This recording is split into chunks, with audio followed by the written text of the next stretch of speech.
Rebels, and welcome to episode 6 of the Rebel and Reawaken podcast. I am so glad that you are here. I just got back from a trip to Hawaii, and I am nice and sunburned. Well, suntanned. I don't really burn, but my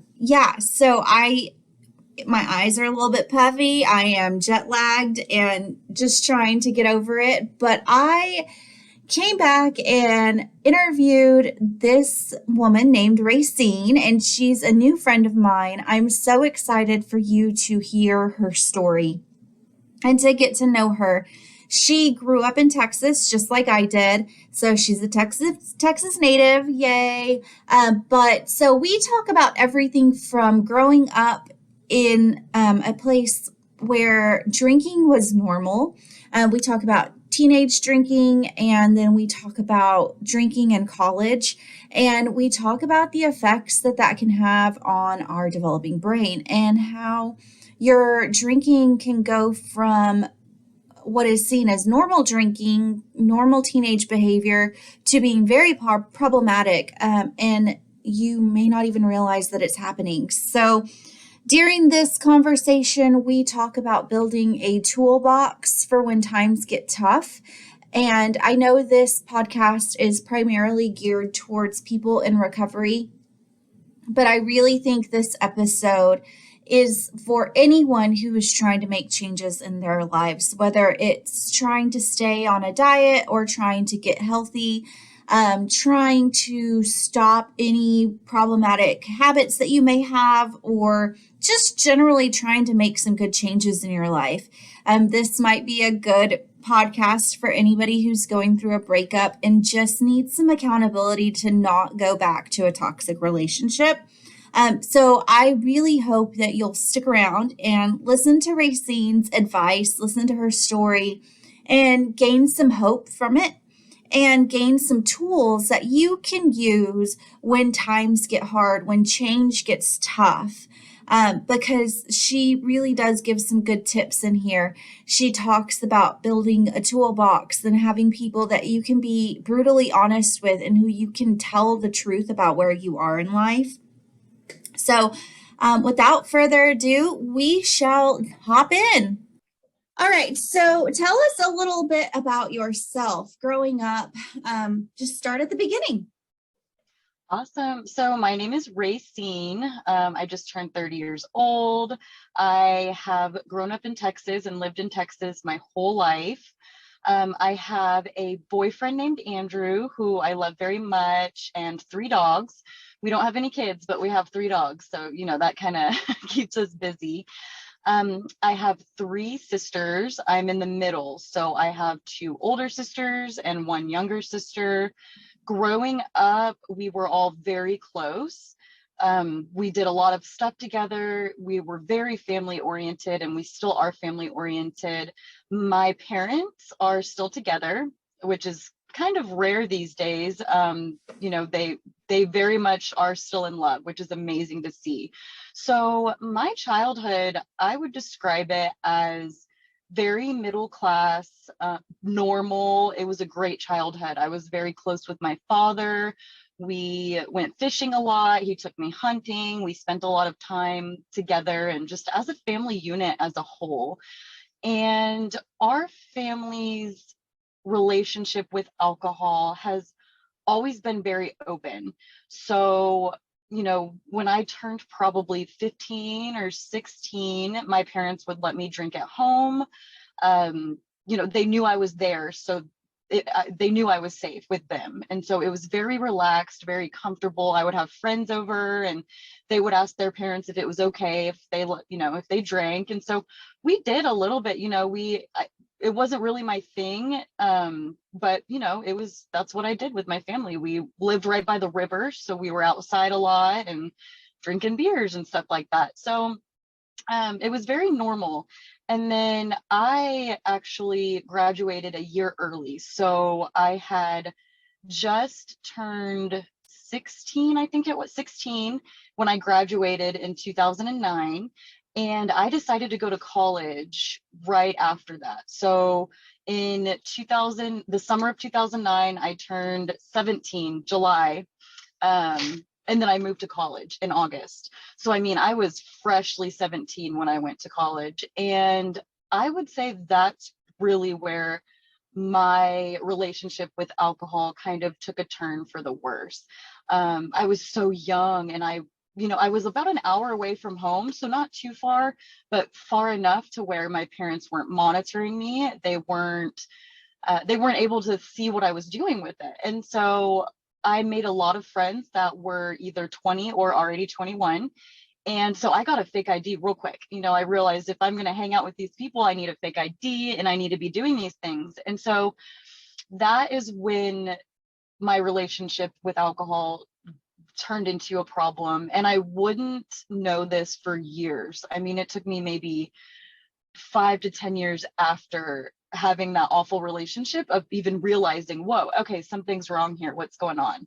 So, and in my life, I wasn't the like typical alcoholic, which is, it's like an oxymoron, or like people say functioning alcoholic, which is such an oxymoron to me now.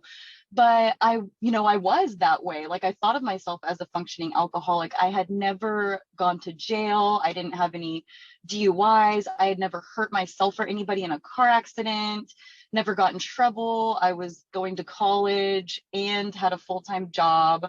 I graduated college in 4 years and then got a job right after that. And so I think that's what really held me back for so long, is being like, well, look at this. Well, I've done this and I have a job and I have a house and all these things that I was rationalizing what was really going on and that I had an issue. So yeah, I think that my alcoholic tendencies started very young, probably still when I was at home with my parents drinking at a young age.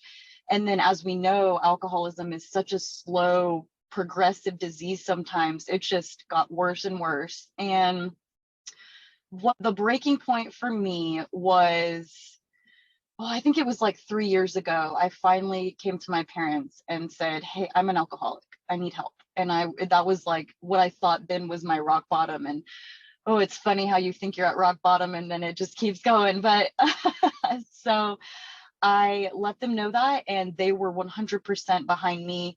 They wanted to help, and so we looked at rehabs, and they said, okay, let's get you into this rehab. Let's do this.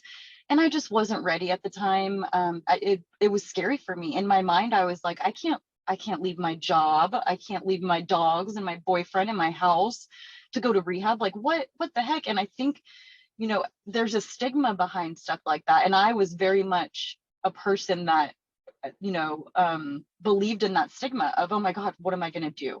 So it took 3 to 4 years of major struggling. I mean, trying to stop and not being able to do it by myself, and just the anxiety and the pain and the hurt and the shame, as many alcoholics feel.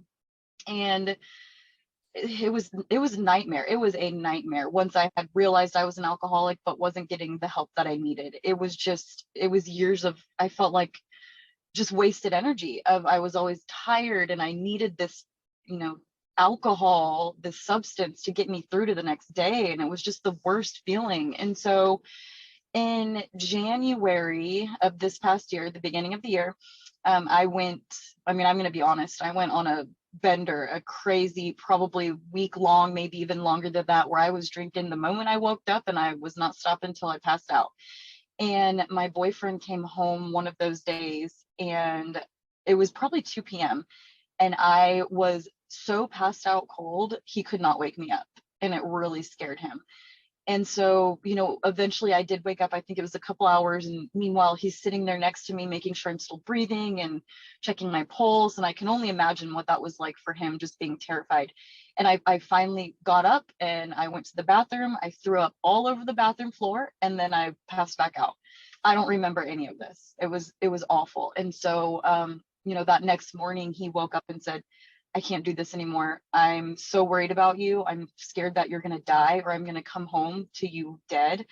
And I can't live like this anymore. And so that, I think, was, my rock bottom at that time of, wow, I'm going to die if I don't get help. And so I said, okay, call my dad. and he called my dad, and he came and got me at my house and took me home and got me into a rehab. I think it was 2 or 3 days later, and I went to an amazing rehab. I will tell you now, that was probably the best decision I've ever made in my entire life. It was amazing. Was it uncomfortable? Yes. Was it scary? Totally. Was it the best thing I've ever done for myself? Absolutely. And I spent 30 days there, got out in early February, and I have been sober since. So I just passed my 6 month sober anniversary, and I just turned 30, and I just celebrated the 4th of July. And I was worried about it. I mean, that's a lot of stuff coming at you at once. And I was able to stay sober by using my tools. And I'm just so grateful and thankful and happy that I was able to do that and that I am sober now, because my life is, I can tell you now, a million times better than what it was struggling. So that is kind of a little bit about my story and how I'm here. Yeah, I think there's so much like booze is okay. Like you grew up in a family where it was okay to drink. Like, and I have a teenager, and on the one hand, like when I was drinking, that was kind of my thought on it, was like, okay, we're not going to make a big deal about booze. Then, like we're going to make her feel like it's okay. That way we don't want her to like get out and go lose control in college or be at a high school party and not know how to handle herself. Like that was our stance on it for a long time.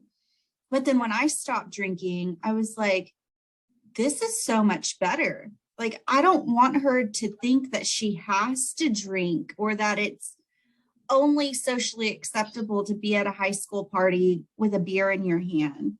And like, I feel like that's what we have. We've made alcohol okay. And then we get into college, and like you were there so early and you felt like it was something you had to do to fit in. Totally.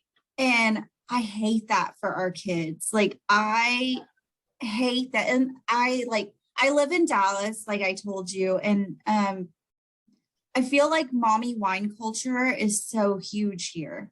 Like Oh, yeah. and I feel like the one that's out of place because I don't have a Yeti full of white wine at 2:00 in the afternoon. Like, Totally. yeah. And I hate that is, I love that your parents were open with you. And I love that your parents were accepting.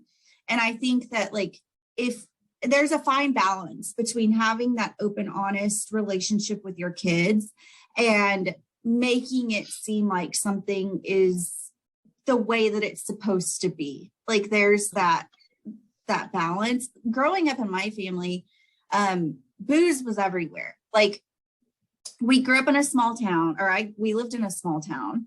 And so every weekend was a family barbecue or someone's birthday. And my mom is one of 10 and I have 90 something first cousins. Oh my gosh. Oh my goodness. There was always a reason to drink. It was either someone's birthday or a baby shower or a wedding or a quinceanera or there was always a reason to drink. And so until recently, like as an adult, did not know that it was not normal to wake up at 8:00 in the morning and everyone start drinking, and you don't stop drinking until either a fight breaks out or everyone passes out. Absolutely. Yeah. Yeah. I totally that get wasn't that. normal. Yeah. I thought that was normal. I thought everybody's families did that. And so Yeah.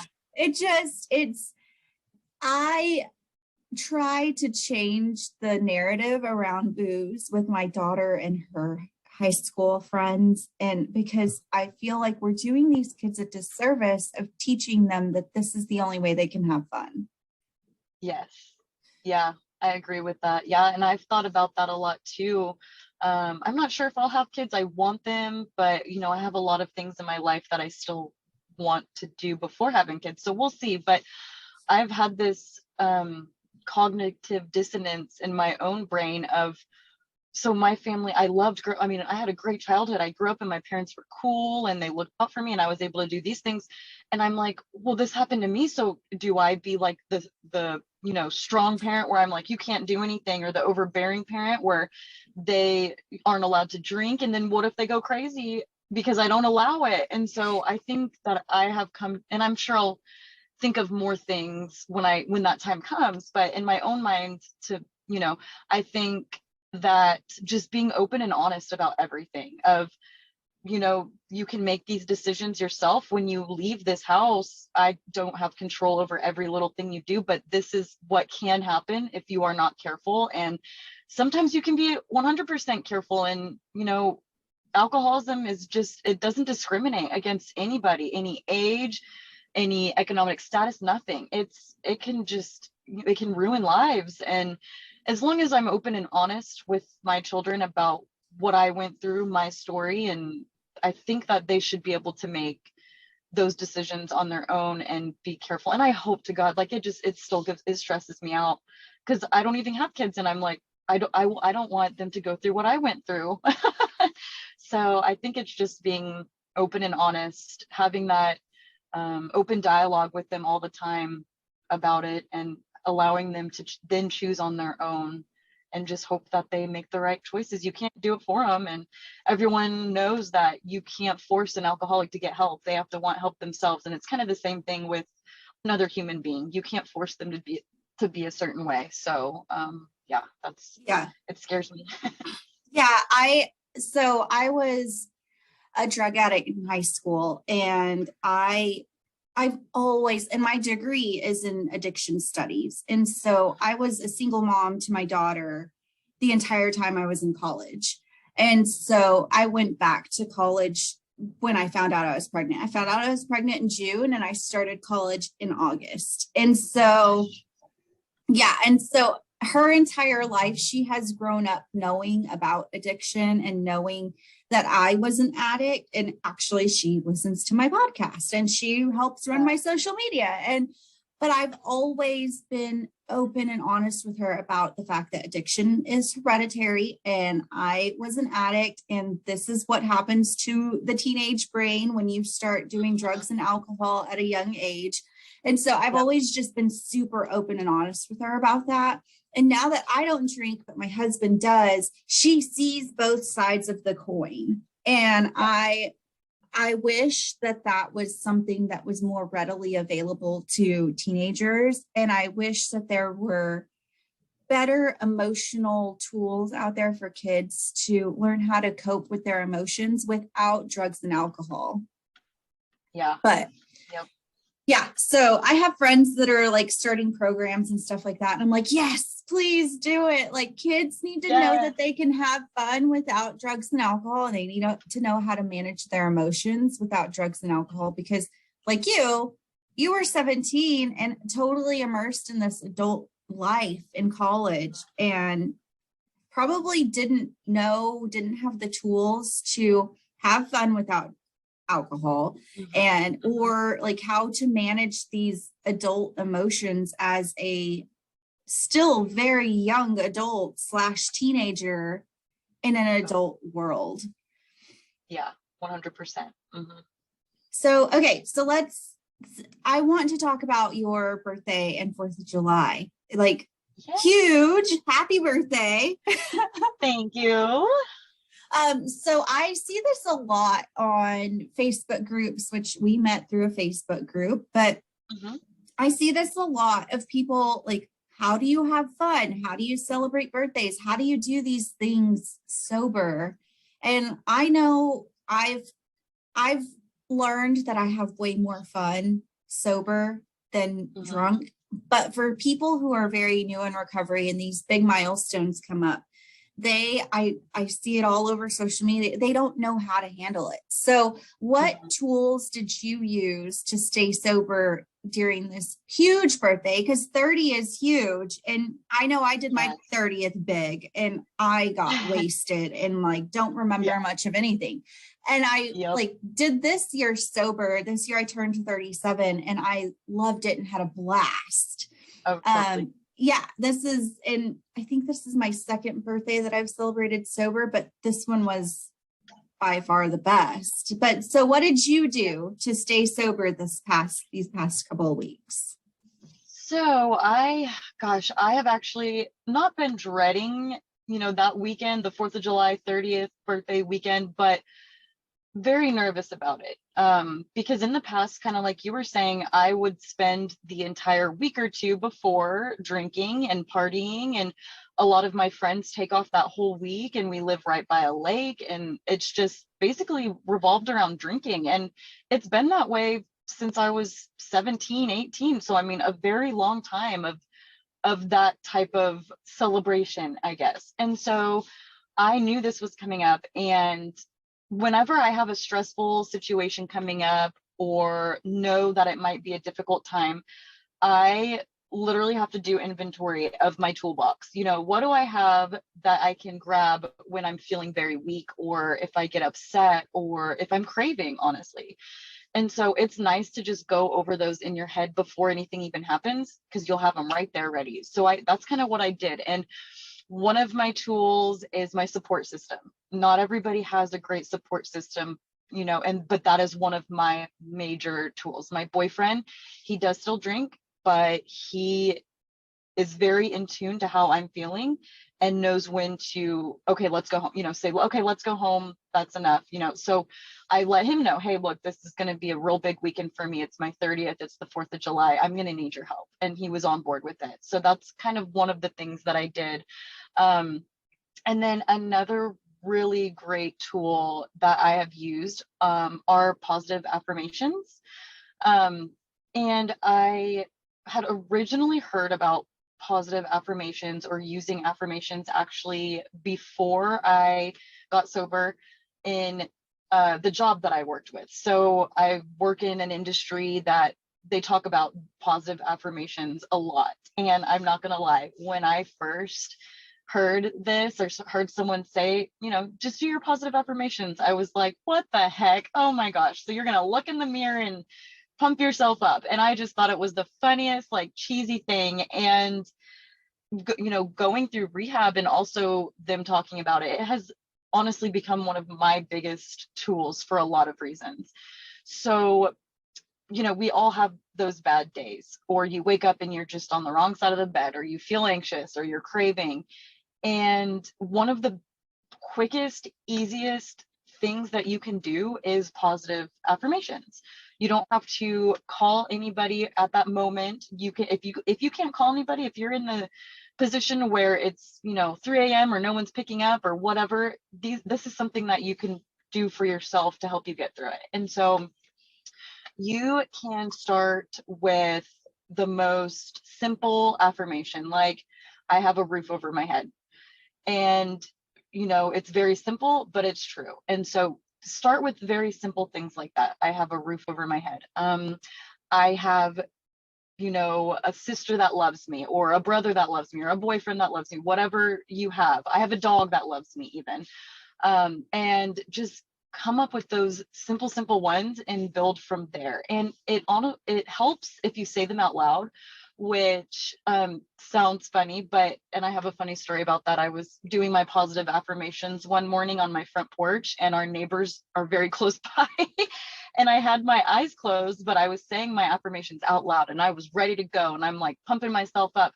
And I turn and look over, and my neighbor's standing on the front porch, or on the back porch, with his coffee in his hand, kind of looking at me.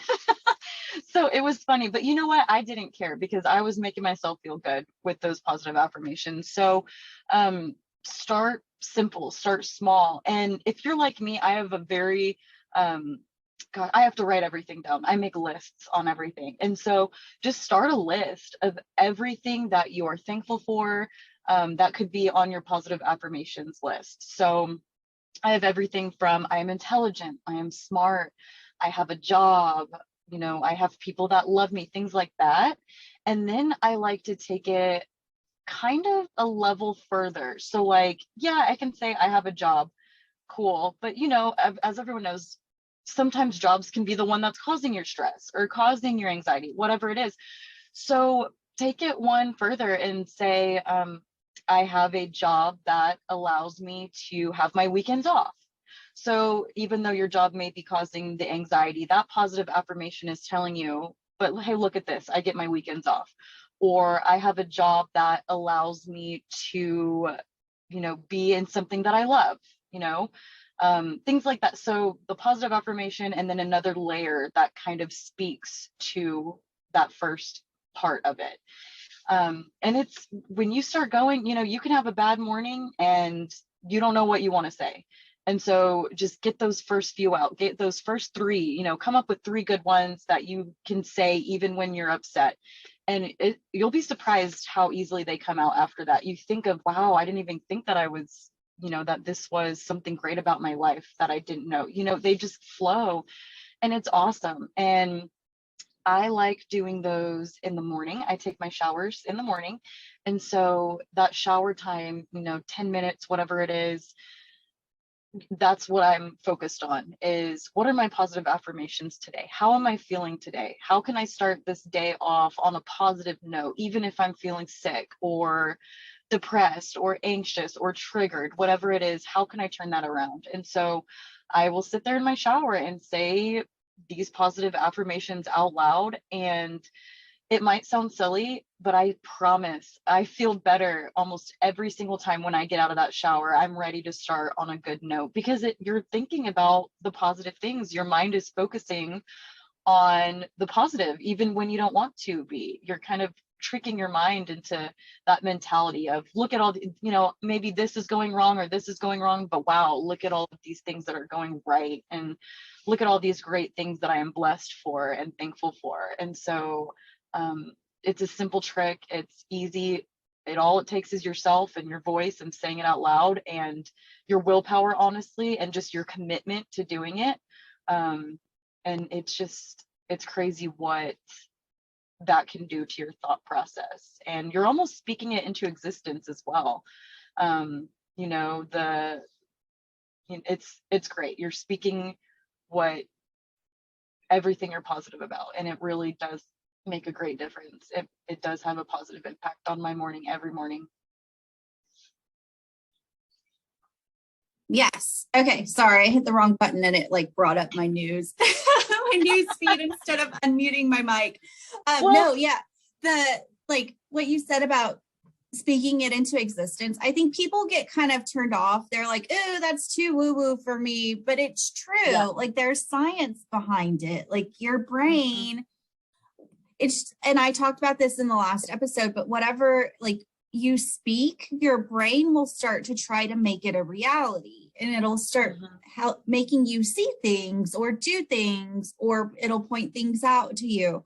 And so when you're focused on the negative, everything is going to go wrong because your brain is pointing out all the negative things. But if you start to refocus your mind on the positive, it starts to point out the positive things, and you will almost automatically get less triggered because you're not focused on the negative, you're focused on the positive. And what triggers you is the negativity, the stress, the emotion, the bad emotion, or not bad, but the sad, overwhelmed, angry, uncomfortable emotions. Thank you. That's the perfect word. But that's usually what triggers us.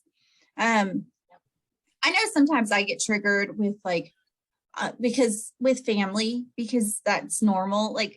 There's a wedding. Okay, that means we're going to drink. It's not as bad now, but at the beginning it was oh, family's coming to visit. That means pull out the wine and the cigarettes and all the things. And and so but it's just being aware of what is going on in your brain and using those affirmations to pivot. And so I used them. I was okay, I can have fun without drinking. I can enjoy family time without drinking. And that's kind of what I repeated to myself is okay. And it rewired. Now, whenever my family comes to visit, it's just family coming to visit. It's not, booze, it's not that trigger thought of break out the booze. I still break out the booze because they like it, but it's not for me. But I love that. It is positive affirmations, and it can feel really weird at first, talking out loud to yourself. I have a client, I brought it up and he was no, I'm not talking to myself. And I'm just go stand in the closet where nobody can see you. It'll be okay. Yeah, it really is. And anyone listening to this, I challenge you to do it one day, or maybe do it every morning for 1 week. And if you don't feel good and it's not a good tool for you, you don't have to use it. You can throw it out and not think about it. But you just have to try. And that's one of the things that, if you're struggling with sobriety or if you're sober, and this is how I was. I'm not sure if it's how everyone else is, but just getting yourself to do the simple things that you think or know will make you feel better. So when I was in active addiction, I mean, taking a shower, that was like the biggest. It was so hard for me to get up. I was so depressed and so just messed up in my mind that even taking a shower felt like a huge task. And I knew as soon as I get up and I take my shower and I wash my face and I dry off and I'm cozy and I'm comfy, I'm going to feel better. I knew that in my brain, but it was just, there was a disconnect of like, it just took so much to do those little things. And it's kind of like this, it's affirmations. They're simple, they're easy. It doesn't take much of your time. You can do it in the morning when you're showering or whatever. You just got to do it and it'll make you feel better. It's one of those things that seems so difficult or like you might not want to do it, but if you just do it, see how it makes you feel. And if it's something that can make you feel even a little bit better, why not? Especially if you're struggling. If you're struggling, just try it out. Yeah, for sure. I always tell my clients, like, you need to have a plan every morning, have a plan for the day, because if not, you're going to want to stay in bed and not shower, not do anything. And in the very Yep. early stages of recovery, like, that's important, is to like make an agenda for your day of like, I'm going to get up, I'm going to brush my teeth, I'm going to take a shower, and put your positive affirmations in there of like, okay, I'm going to take a shower. I'll speak positively to myself while I'm in the shower. And then having a plan. And it's so easy to just pop them into your day. Yeah, totally. Yeah, it really is. And it does, it changes my mood. And even now I've been doing this for, even though I've been sober for 6 months, I've been doing positive affirmations for a while, just because the industry I'm in, like I said, they talk, when we go to conferences, that's one of the things they focus on and talk about.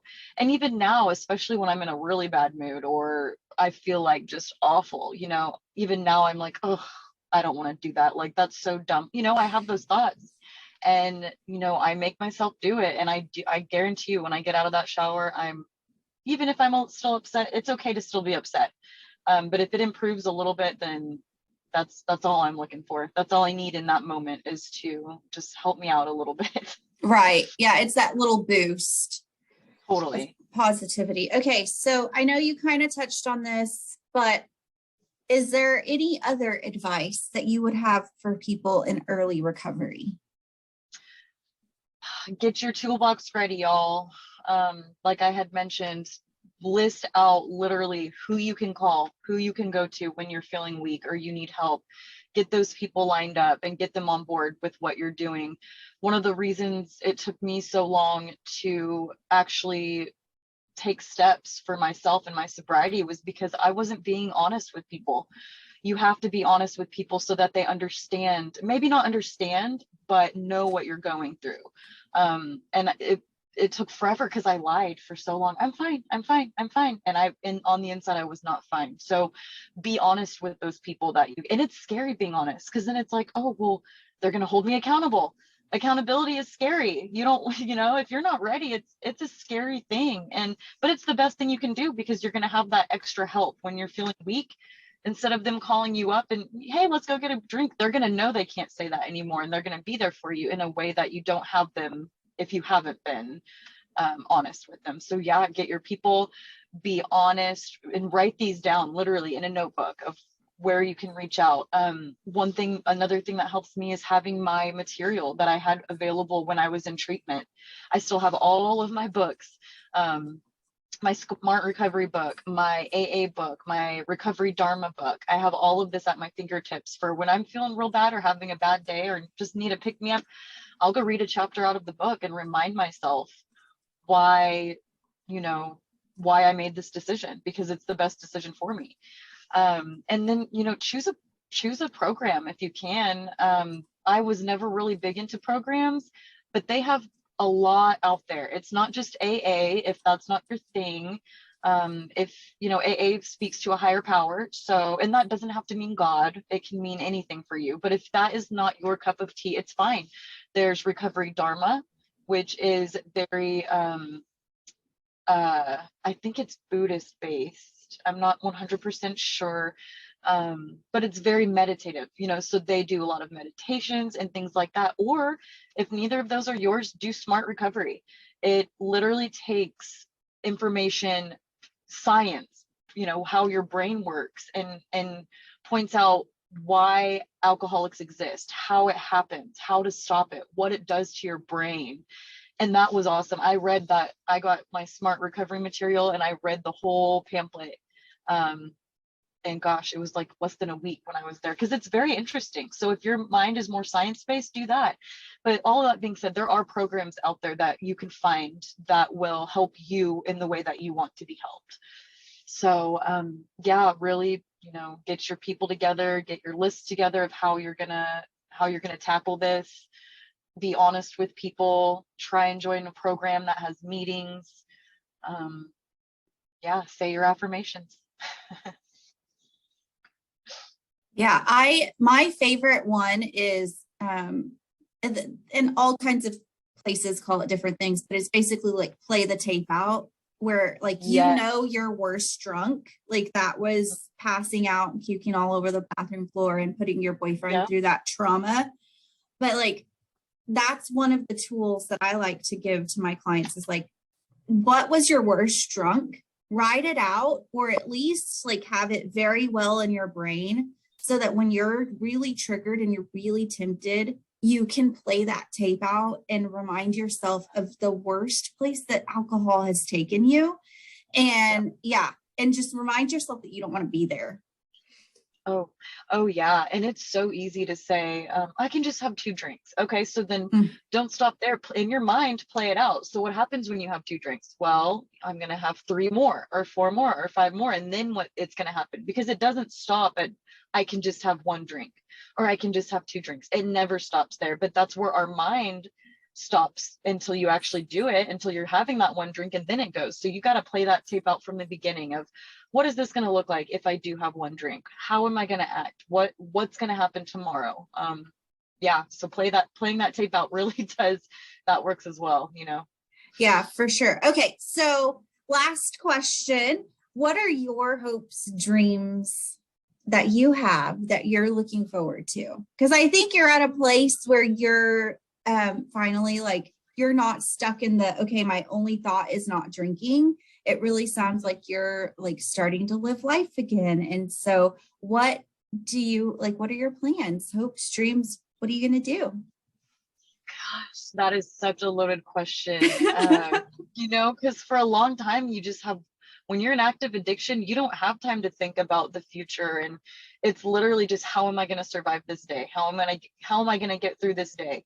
And so, yeah, the past 6 months have been so amazing. I feel like I have done more in the past 6 months than I did in 10 years of active addiction, which is such a great thing. I mean, my soul feels free, you know, and that sounds cheesy, but it's true. I feel like the sky is the limit. And so we sold the house that we were in a couple months after I got out of treatment, and we are building a house right now that we will be moving into in a few months, which is very exciting. Yeah. I got a new job because one of my triggers, I realized, was working from home. When I work from home, I get lonely, I get upset, and no, I don't have any accountability. That's a huge thing with me, is accountability. If no one's, you know, relying on me to be at an office at 8 or 9 a.m., it just, that affects me deeply. And so I have this new job that I love, and I'm hoping to get my license in the field that I am in the next 6 months, and then possibly go out on my own. So these are all, and it's crazy because it's so hard to think of everything that is in front of you in your life. Like even 6 months sober, it's so hard to be like, I can do this and I can do this and this and this, just because for so long you're caught in that loop of depression and anxiety and addiction. It really is awful. And so I need to make a goal board or a vision board. I need to make one of those and put pictures of exactly what I'm going to be doing in the next 5, 10, or even year from now. But those are my main things. We're moving into our new house. I want to start traveling again. I love traveling, but when I was in active addiction, it's the thought of potentially not being able to get the poison that I needed to keep me going was scary. What happens if we're stuck in an airport and I can't get something to drink and I go into withdrawals? It was a reality for me of what am I going to do if this happens? And so I haven't traveled in a long time. I want to go to Asia and I would love to visit Europe. I've never been to Europe. And those are just now things within probably the past month that I've been thinking of, like, wow, I can do this. Oh my gosh. It still surprises me every day. I'm still in, gosh, like la la land. Like, this is my life now. I am sober. I can do this. And so I have so much that I want to do. And now that I am sober and in a place mentally, physically, emotionally, I'm going to just start living my life and get everything that I want to get done. All my dreams, it feels like they're at my fingertips. And that's a really amazing feeling. I love that. Like, that makes my heart happy. I'm actually like, I'm in the process of like building this course, and this is basically what it is taking people from that place of like all you're thinking about is either drinking or staying sober. Like that's all you can think about, and taking them from there to where you are now of like just creating this life that you love because you have all this crazy freedom now. And I still like catch myself where it's like somebody will ask me like, do y'all want to go do XYZ? And I'm like, oh, well, we're going to have to Uber or it's going to be expensive because we've got to take a cab. And then I'm like, oh, wait, no, I can drive. I don't drink. I'll drive wherever I want, whenever I want. And I can do whatever I want. Like, there's no more being tied down to the need to be drunk or the need to find provisions because I'm drunk. Like it's amazing. It is. It's amazing. It's almost like alcohol is like an abusive partner. You know what I mean? Like it tells you where you can go, when you can go, what you can do, if you're in trouble, if you're going to end up on the ground that night, blacked out. Like, you know what? It is an abusive partner. Like it's crazy. Yeah. No, I love that. Okay. So that is all I have. Do you have any last thoughts? Anything else you want to say to the people in recovery?